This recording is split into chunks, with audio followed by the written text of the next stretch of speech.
நேரம் 9 மணி. இலங்கை ஒலிபரப்பு கூட்டுத்தாபனம் செய்திகள். செய்தி ஆசிரியர் ஸ்ரீ நாகவாணி ராஜா. வாசிப்பவர் AM தாஜ். காலநிலை மாற்றம் தொடர்பில் விசேட கவனம் செலுத்தப்பட்டுள்ளதாக ஜனாதிபதி தெரிவிப்பு. ஜனாதிபதி நிதியத்திலிருந்து மேலும் 2 புதிய புலமை பரிசில் திட்டங்கள். விவசாயத்தை நவீனமயமாக்க $100 மில்லியன் அமெரிக்க முதலீடு. நாட்டின் பல பகுதிகளில் நாளையும் கடும் வெப்பம் மழையும் அதிகரிக்கும் என வானிலை அவதான நிலையம் தெரிவிப்பு. தேசிய ஆசிரியர் பேரவையை ஸ்தாபிப்பதற்கு அமைச்சரவை அனுமதி. 3ஆம் கட்ட பொதுத் தேர்தலில் இந்திய மக்கள் இன்று வாக்களிப்பு. இந்தியன் பிரீமியர் லீக் கிரிக்கெட் சுற்றுத் தொடரின் 56வது போட்டி தற்போது இடம்பெறுகிறது. இலங்கையின் காலநிலை மாற்றம் தொடர்பில் விசேட கவனம் செலுத்தப்பட்டுள்ளதாக ஜனாதிபதி ரணில் விக்ரமசிங்க தெரிவித்துள்ளார். இதற்காக பருவநிலை மாற்ற செயலகம் அமைக்கப்பட்டுள்ளது. கொழும்பில் இன்று பிற்பகல் நடைபெற்ற 2024 காலநிலை மாநாட்டில் கலந்து கொண்டு உரையாற்றும் போதே ஜனாதிபதி இதனை குறிப்பிட்டார். நமது தேசத்திற்கும் நமது கிரகத்திற்கும் காலநிலை நடவடிக்கை என்பதே இம்முறை துணைப்பொருளாகும். நாடு தற்சமயம் கடுமையான வெப்பத்தை எதிர்கொண்டுள்ளது. இவ்வாறான நிலைமைகளை தவிர்ப்பதற்காக அனைவரும் புதிய கொள்கைகளை அறிமுகப்படுத்த வேண்டியதன் அவசியத்தை ஜனாதிபதி வலியுறுத்தினார். வீழ்ச்சியடைந்துள்ள நாட்டின் பொருளாதாரத்தை கட்டியெழுப்புவதற்கு முன்னுரிமை வழங்கப்பட்டுள்ளது. பருவநிலை மாற்றத்தை சமாளிப்பதும் குறிக்கோளாக உள்ளது. காலநிலை குறித்து ஆய்வு செய்வதற்காக கொத்மலையில் சர்வதேச பல்கலைக்கழகம் ஒன்று ஸ்தாபிக்கப்படும் என்றும் ஜனாதிபதி ரணில் விக்ரமசிங்க தெரிவித்துள்ளார். ஜனாதிபதி ரணில் விக்ரமசிங்கவின் அறிவுறுத்தலுக்கமைய தற்போது வழங்கப்படும் புலமை பரிசில் திட்டங்களுக்கு மேலதிகமாக மேலும் 2 புலமை பரிசில் திட்டங்களை ஜனாதிபதி நிதியம் ஆரம்பித்துள்ளது. அதன்படி பிரிவினா மற்றும் பெண் பிக்குனி கற்கை நிறுவனங்களை கற்கும் பிக்கு மற்றும் பிக்குனிகளுக்கும் ஏனைய மாணவர்களுக்கும் கல்வி பொதுத்தராதர உயர்தரத்தில் தகவல் தொழில்நுட்பம் கற்கும் மாணவர்களுக்குமான புதிய புலமை பரிசில் வேலை திட்டம் இம்மாதம் முதல் நடைமுறைப்படுத்தப்பட உள்ளது. நாடளாவிய ரீதியில் பெண் பிக்குனி கற்கை நிறுவனங்களுக்கும் ஏனைய மாணவர்களுக்குமான 822 கற்கை நிறுவனங்கள் இந்த திட்டத்தில் உள்வாங்கப்பட்டிருப்பதோடு இதற்காக மேற்படி கற்கை நிறுவனம் ஒன்றுக்கு 6 புலமை பரிசில்கள் என்ற அடிப்படையில் நிறுவன தலைவர்களின் பரிந்துரைக்கமைய மாணவர்கள் தெரிவு செய்யப்படுவர். 2 கட்டங்களாக வழங்கப்படும் இந்த புலமை பரிசில் பிரிவினாக்களில் கற்கும் 5000 வறிய மாணவர்களுக்கு வழங்கப்பட உள்ளது. முதல் கட்டத்தின் கீழ் 2024 மே மாதம் தொடக்கம் 12 மாதங்களுக்கு $3000 இரண்டாம் கட்டத்தின் கீழ் 24 மாதங்களுக்கு $6000 வழங்கப்பட உள்ளது. இது தொடர்பான மேலதிக விவரங்களையும் விண்ணப்பத்தையும் www.presidentfund.gov.lk என்ற உத்தியோகபூர்வ இணையதளம் மற்றும் www.president.fund என்ற உத்தியோகபூர்வ ஃபேஸ்புக் பக்கத்திலும் பெற்றுக்கொள்ள முடியும் என அறிவிக்கப்பட்டுள்ளது. இலங்கையில் விவசாய மற்றும் வன பாதுகாப்பு திட்டம் ஒன்றில் இணைந்து கொள்வதற்கான புரிந்துணர்வு ஒப்பந்தம் ஒன்று இன்று கைச்சாத்திடப்பட்டுள்ளது. இலங்கையின் காலநிலை மாற்ற செயலகம் சார்பாக காலநிலை மாற்றம் தொடர்பான ஜனாதிபதியின் சிரேஷ்ட ஆலோசகர் ருவன் விஜயவர்தன, காலநிலை இடர் மன்றம் சார்பாக அதன் பொதுச் செயலாளர் முன்னாள் மாலைதீவு ஜனாதிபதி முகமது நஷீத் மற்றும் போர்த்துகலின் நட்டிவா கேபிட்டல் நிறுவனம் சார்பில் அதன் பிரதம நிறைவேற்று அதிகாரி கார்லோஸ் கோமஸ் ஆகியோர் இந்த ஒப்பந்தத்தில் கைச்சாத்திட்டுள்ளனர். விவசாய விளைச்சல் மற்றும் விவசாயிகளின் வருமானத்தை அதிகரிக்கும் நோக்கத்துடன் மேம்படுத்தப்பட்ட மற்றும் நிலைபெறான விவசாய முறைகளை அறிமுகப்படுத்துவதன் மூலம் இலங்கையில் உள்ள கிராமப்புற மக்களின் வீட்டு விவசாயத்தை மேம்படுத்துவதை இந்த ஒப்பந்தம் நோக்கமாக கொண்டுள்ளது. இலங்கையில் உள்ள பல விவசாய நிலங்கள் தற்போது சிறிய அளவில் உள்ளன.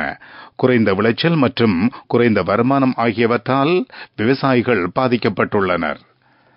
இதன் காரணமாக $100 மில்லியன் அமெரிக்க முதலீட்டில் 15,000 விவசாயிகளுக்கு தேவையான ஒத்துழைப்புகளையும் தொழில்நுட்ப அறிவையும் வழங்கும் முன்னோடி திட்டம் அனுராதபுரம் மாவட்டத்தில் ஆரம்பிக்கப்பட உள்ளது. இந்த புரிந்துணர்வு ஒப்பந்தத்தில் உள்ளடங்கியுள்ள விவசாயம் மற்றும் காடு வளர்ப்பு திட்டங்கள் காலநிலை பாதிப்பு மன்றத்தின் ஆதரவுடன் இலங்கையால் வரையப்பட்ட இலங்கையின் காலநிலை தாங்கும் திட்டத்தில் அடையாளம் காணப்பட்டுள்ளன. நிலையான விவசாயத்தின் மூலம் வலுவான ஏற்றுமதி பொருளாதாரத்தை உருவாக்க முடியும் என காலநிலை மாற்றம் தொடர்பான ஜனாதிபதியின் சிரேஷ்ட ஆலோசகர் ருவன் விஜயவர்தன ஜனாதிபதி ஊடக மையத்தில் நடைபெற்ற ஊடகவியலாளர் சந்திப்பில் குறிப்பிட்டுள்ளார். நீங்கள் கேட்டுக்கொண்டிருப்பது இலங்கை ஒலிபரப்பு கூட்டுத்தாபனத்தின் செய்திகள்.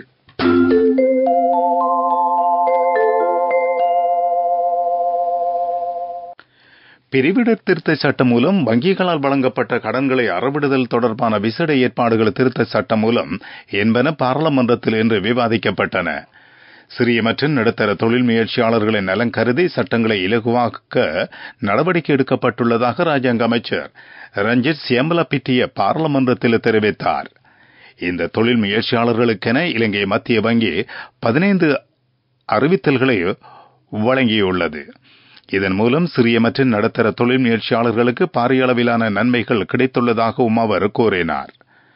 வங்கிகளின் மூலதனத்தை வலுப்படுத்துவதற்கென 450 பில்லியன் ரூபாய் ஒதுக்கப்பட்டுள்ளது. வங்கி கட்டமைப்பு தொடர்பாக நம்பகத்தன்மையை சீர்குலைக்குமாயின் முழு வங்கி கட்டமைப்பும் வீழ்ச்சியடையும் என அவர் எச்சரிக்கை விடுத்தார். ஆசிய அபிவிருத்தி வங்கியின் மூலம் கிடைக்கும் உதவிகள் சிறிய மற்றும் நடுத்தர தொழில் முயற்சியாளர்களுக்கு ஒதுக்கப்பட்டுள்ளதாகவும் அவர் மேலும் தெரிவித்துள்ளார். சிறிய மற்றும் நடுத்தர தொழில் முயற்சியாளர்களே நாடொன்றின் பிரதான பொறியாகும் என்று பாராளுமன்ற உறுப்பினர் விஜித ஹேரத் விவாதத்தின் போது தெரிவித்தார். இதனால் பொருளாதாரத்தை கட்டியெழுப்புவதற்காக அவர்களை பாதுகாப்பது அவசியமாகும். அரசு நிதிக் கொள்கையின் மூலம் உரிய தொழில் முயற்சியாளர்களுக்கு நிவாரணம் வழங்க வேண்டும் என்றும் அவர் வலியுறுத்தினார். நாட்டின் பொருளாதாரத்தை வலுப்படுத்துவதற்காக சிறிய மற்றும் நடுத்தர தொழில் முயற்சியாளர்கள் வழங்கும் ஒத்துழைப்புகளை அமைச்சர் நளின் பெர்னாண்டோ பாராட்டினார். இதுகுறித்து கடந்த காலத்தில் விரிவாக கலந்துரையாடப்பட்டது. மக்களுக்கு தொடர்ந்தும் நிவாரணங்கள் வழங்கப்படும் என்றும் அமைச்சர் வலியுறுத்தினார். சிறிய மற்றும் நடுத்தர தொழில் முயற்சியாளர்கள் நாட்டின் உயிர்நாடியாகும் என்று விவாதத்தில் கலந்து கொண்ட பாராளுமன்ற உறுப்பினர் கபீர் ஹாசிம் குறிப்பிட்டார். விவாதத்தில் கலந்து கொண்ட பாராளுமன்ற உறுப்பினர் பாட்டலி சம்பிக்க ரணவக்க நாட்டில் சுமார் 10 லட்சம் சிறிய மற்றும் நடுத்தர கைத்தொழில்கள் உள்ளதாக நினைவு கூர்ந்தார். நாட்டின் பொருளாதாரத்துக்கு சிறிய மற்றும் நடுத்தர தொழில் நிறுவனங்கள் பெரும் பங்களிப்பை வழங்குவதாக பாராளுமன்ற உறுப்பினர் அசோக் அபேசிங்க தெரிவித்தார். விவாதத்தில் கலந்து கொண்ட ராஜாங்க அமைச்சர் செஹான் சேமசிங்க பொருளாதார வீழ்ச்சியானது சிறிய மற்றும் நடுத்தர வர்த்தகர்களுக்கு பல பிரச்சினைகளை உருவாக்கியுள்ளது என்று குறிப்பிட்டார். இலங்கையில் பொதுக்கல்வியை டிஜிட்டல் முறையில் மாற்றும் திட்டத்திற்கு அமைச்சரவை அங்கீகாரம் வழங்கியுள்ளது. கல்வியின் டிஜிட்டல் மாற்றம் தொடர்பாக சமர்ப்பிக்கப்பட்ட திட்ட முன்மொழிவுக்கு சீன அரசாங்கம் ஆதரவளிக்க ஒப்புக்கொண்டுள்ளதாக அரசாங்கம் சுட்டிக்காட்டியுள்ளது. திட்டத்தை செயற்படுத்துவது தொடர்பாக ஆய்வுகள் மேற்கொள்ளப்பட்டுள்ளதாக அரசாங்கம் தெரிவித்துள்ளது. கலப்பு கற்றல் முறையை முறைப்படுத்துவதற்கான ஆதாரங்களை பகிர்ந்து கொள்வது, ஆசிரியர்கள் பற்றாக்குறை விடயத்தில் எழும் சிக்கல் சூழ்நிலைகளை சமாளிப்பது மற்றும் முன்மொழியப்பட்ட கல்வி சீர்திருத்தங்களை எளிதாக்குதல் போன்ற பணிகளை திறம்பட மற்றும் வினைத்திறனாக செயற்படுத்த இந்த சாதனங்கள் பயன்படுத்தப்படும் என அரசாங்கம் குறிப்பிட்டுள்ளது. இதன்படி பொருத்தமான சாத்தியக்கூறு ஆய்வு அறிக்கையின் அடிப்படையில் கல்வி அமைச்சர் சுசில் பிரேமஜெயந்தவினால் முன்மொழியப்பட்ட திட்டத்தை நடைமுறைப்படுத்த முன்வைக்கப்பட்ட யோசனைக்கு அமைச்சரவை அங்கீகாரம் வழங்கியுள்ளது. பிரதான செய்தி வழங்குவோர் ஒவ்வொரு வீட்டிலும் இருக்க வேண்டிய வீட்டு வைத்தியர் சித்தாலேப. தேசிய ஆசிரியர் பேரவையை ஸ்தாபிப்பதற்கு அமைச்சரவை அனுமதி வழங்கியுள்ளது. தொடர் தொழில் அபிவிருத்தி மூலம் ஆசிரியர்களின் தொழில் வாய்மை மற்றும் தரப்பண்புகளை அதிகரிப்பதற்காக ஏனைய தொழிற்சேவை பிரிவுகள் மற்றும் சர்வதேச சிறந்த நடைமுறைகளுக்கு இணையாக தேசிய ஆசிரியர் பேரவையை ஸ்தாபிப்பதற்கு தேசிய கல்விக் கொள்கை சட்டத்தில் முன்மொழியப்பட்டுள்ளது. அதற்கமைய கல்வித்துறைசார் பங்காளர்களுடனான நீண்ட கலந்துரையாடல்களின் பின்னர் தயாரிக்கப்பட்டுள்ள அடிப்படை சட்டமூலத்தின் பிரகாரம் தேசிய ஆசிரியர் பேரவையை ஸ்தாபிப்பதற்கு சட்டமூலம் ஒன்றை தயாரிக்குமாறு சட்ட வரைஞர்களுக்கு ஆலோசனை வழங்கப்பட்டுள்ளதாக ஜனாதிபதி மற்றும் கல்வி அமைச்சர் இணைந்து சமர்ப்பித்த யோசனைக்கு அமைச்சரவை அங்கீகாரம் வழங்கியுள்ளது.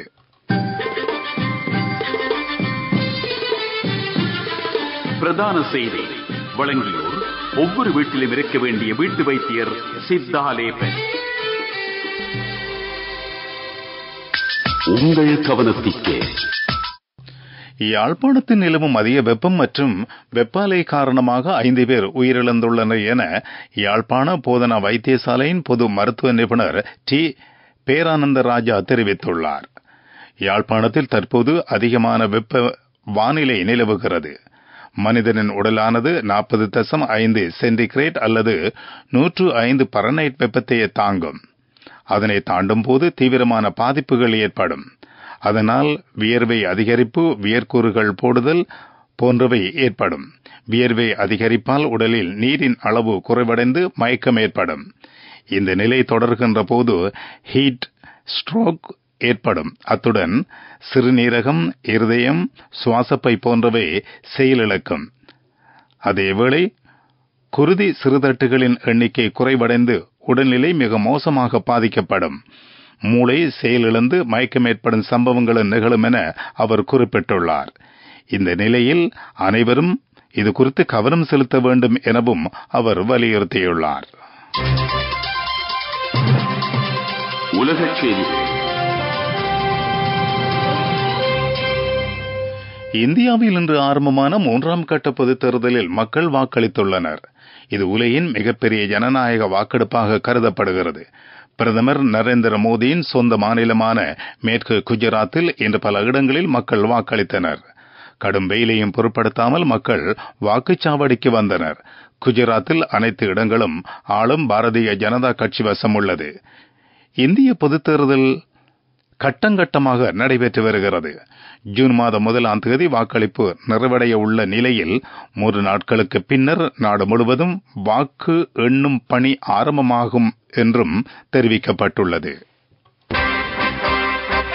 அபிவிருத்தி செய்திகள். மன்னார் பொது வைத்தியசாலையின் அபிவிருத்திக்கான 600 மில்லியன் ரூபாவை வழங்க இந்தியா தீர்மானித்துள்ளது. வைத்தியசாலையின் விபத்து மற்றும் அவசர சிகிச்சை பிரிவுக்கான கட்டட தொகுதி, மருத்துவ உபகரணங்கள் என்பவற்றுக்கான வசதிகளை வழங்குவது இதன் நோக்கமாகும். வடமாகாண ஆளுநர் PSM சார்ல்ஸ் முன்வைத்த கோரிக்கைக்கு அமைய இந்த நன்கொடை மன்னார் பொது வைத்தியசாலைக்கு வழங்கப்படுகின்றமை குறிப்பிடத்தக்கது. விளையாட்டுச் செய்திகள். 17வது இந்தியன் பிரீமியர் லீக் கிரிக்கெட் சுற்றுத் தொடரின் 56வது போட்டி தற்சமயம் நடைபெற்று வருகிறது. டெல்லியில் இந்த போட்டி இடம்பெறுகிறது. போட்டியில் டெல்லி கேபிட்டல்ஸ் அணியும் ராஜஸ்தான் ராயல்ஸ் அணியும் பங்கேற்கின்றன.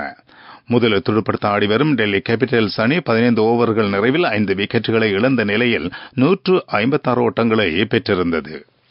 துடிப்பான யூத்திற்கு லைஃபில் சேஞ்சுக்கு சரியாக செட் ஆகும். கண்கள் மூடி கண்ட கனவுகள் நிறைவேற யூத்திற்கு செட் ஆகும். ஃப்ரெண்ட்ஷிப் இதுதானே. NSBI இத்துரு வித்துரு அக்கவுண்ட் ட்ரீம் நிறைவேற சரியான பிளான். வர்த்தக செய்தி அனுசரணை. தேசிய சேமிப்பு வங்கி உங்கள் பணத்திற்கு பாதுகாப்பான இடம். இலங்கையின் உத்தியோகபூர்வ கையிருப்பு ஏப்ரல் மாத இறுதிக்குள் 5.43 பில்லியன் அமெரிக்க டாலர்களாக அதிகரித்துள்ளது என மத்திய வங்கியின் ஆளுநர் கலாநிதி நந்தலால் வீரசிங்க தெரிவித்துள்ளார். மார்ச் மாத இறுதிக்குள் நாட்டின் உத்தியோகபூர்வ கையிருப்பு 4.96 பில்லியன் அமெரிக்க டாலர்களாக இருந்ததாகவும், இதனால் ஏப்ரல் மாத இறுதிக்குள் நாட்டின் உத்தியோகபூர்வ கையிருப்பு சுமார் 400 மில்லியனால் அதிகரித்துள்ளதாகவும் மத்திய வங்கியின் ஆளுநர் குறிப்பிட்டுள்ளார். வர்த்தக செய்தி அனுசரணை. தேசிய சேமிப்பு வங்கி உங்கள் பணத்திற்கு பாதுகாப்பான இடம். துடிப்பான யூத்திற்கு லைஃபில் சேஞ்சுக்கு சரியாக செட் ஆகும். கண்கள் மூடி கண்ட கனவுகள் நிறைவேற யூத்திற்கு செட் ஆகும். ஃப்ரெண்ட்ஷிப் இதுதானே. NSBI இத்துரு வித்துரு அக்கவுண்ட் ட்ரீம் நிறைவேற சரியான பிளான். பொருளாதார செய்திகள். கடுவல மாபிம பகுதியில் புதிய எரிவாயு நிரப்பு முனையம் நாளை திறந்து வைக்கப்பட உள்ளதாக லிட்ரோ நிறுவனத்தின் தலைவர் முதித பீரிஸ் தெரிவித்துள்ளார். நாளொன்றுக்கு 60,000 சிலிண்டர்கள் கரவலப்பிட்டி முனையத்தில் உற்பத்தி செய்யப்படுகின்றன. இந்த நிலையில் மாபிமெவில் இருந்து தொடர்ச்சியாக எரிவாயுவை விநியோகிக்க முடியும் எனவும் அவர் குறிப்பிட்டுள்ளார். காலநிலை அறிக்கை. நாட்டின் பல பகுதிகளில் நாளை முதல் மழையுடனான வானிலை அதிகரிக்கக்கூடும் என எதிர்பார்க்கப்படுவதாக வளிமண்டலவியல் திணைக்களம் குறிப்பிட்டுள்ளது. மேற்கு சபரகமு மற்றும் ஊவா மாகாணங்களிலும் காலி மற்றும் மாத்தறை மாவட்டங்களிலும் சில இடங்களில் சுமார் 75 மில்லிமீட்டர் அளவில் பலத்த மழை பெய்யக்கூடும். புத்தளத்திலிருந்து கொழும்பு மற்றும் காலி ஊடாக ஹம்மாந்தோட்டை வரையிலான கரையோரப் பகுதிகளில் நாளை காலை மழை பெய்யக்கூடும் என திணைக்களம் தெரிவித்துள்ளது. மீண்டும் தலைப்புச் செய்திகள். காலநிலை மாற்றம் தொடர்பில் விசேட கவனம் செலுத்தப்பட்டுள்ளதாக ஜனாதிபதி தெரிவிப்பு. ஜனாதிபதி நிதியத்திலிருந்து மேலும் 2 புதிய புலமை பரிசில் திட்டங்கள். விவசாயத்தை நவீனமயமாக்க $100 மில்லியன் அமெரிக்க முதலீடு. நாட்டின் பல பகுதிகளில் நாளையும் கடும் வெப்பம் மழையும் அதிகரிக்கும் என வானிலை அவதார நிலையம் தெரிவிப்பு. தேசிய ஆசிரியர் பேரவையை ஸ்தாபிப்பதற்கு அமைச்சரவை அனுமதி. 3ஆம் கட்ட பொதுத் தேர்தலில் இந்திய மக்கள் இன்று வாக்களிப்பு. இந்தியன் பிரீமியர் லீக் கிரிக்கெட் சுற்றுத் தொடரின் 56வது போட்டி தற்சமயம் இடம்பெறுகிறது. இத்துடன் செய்திகள் முடிவடைந்தன. எமது அடுத்த பிரதான செய்தியினை நாளை காலை 6 மணிக்கு எதிர்பாருங்கள்.